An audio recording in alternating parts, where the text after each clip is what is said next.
Assalamualaikum ji, I'm Fahim Abbas. I'm the director at the Magnificent Center.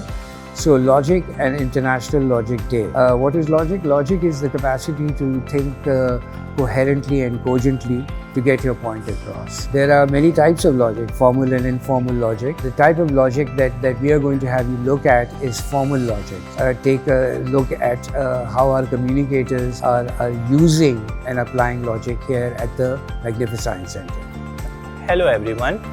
चलें आज हम एक प्रॉब्लम सॉल्विंग रिडल सॉल्व करते हैं जिसका नाम है लॉयन, डियर एंड कैबेज। इसके अंदर मैं आपको बताता चलूं कि हमारे पास एक लॉयन है, एक डियर है और एक कैबेज है। इसके लेकिन कुछ रूल्स हैं, वो रूल्स मैं आपको समझा दूं कि इस रूल्स में हमारे पास एक object with the help of this board, एक ऑब्जेक्ट हम रिवर के दूसरी साइड लेके जाएंगे, 2 या 3 नहीं ले जा सकते और कोई भी हम ऐसा डेडली कॉम्बिनेशन साथ में नहीं छोड़ सकते।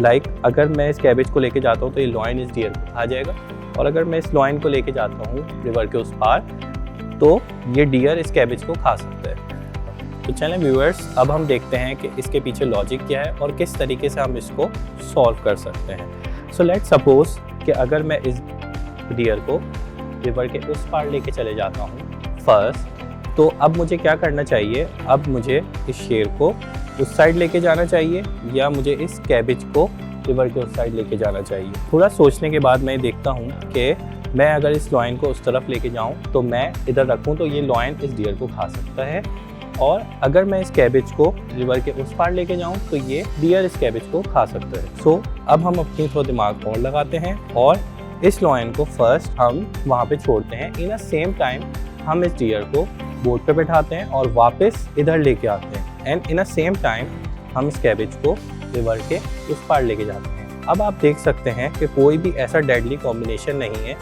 लाइक लॉयन इस कैबेज को नहीं खा सकता और डियर भी रिवर के उस पार सेफ है। तो अब ये हमारी रिडल सॉल्व होने जा रही है।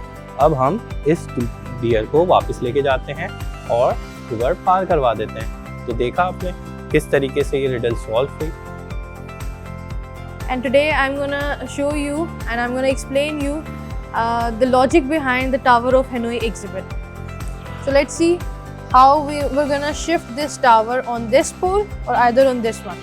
Let me give you the conditions. First is that you can move one disc at a time only, and the second condition is that you cannot place the bigger disc on the smaller disc. 1, 2, oh, this is 3, 4, 5, 6, 7, 8, 9, 10, 11, 12, 13, 14 and the last one 15.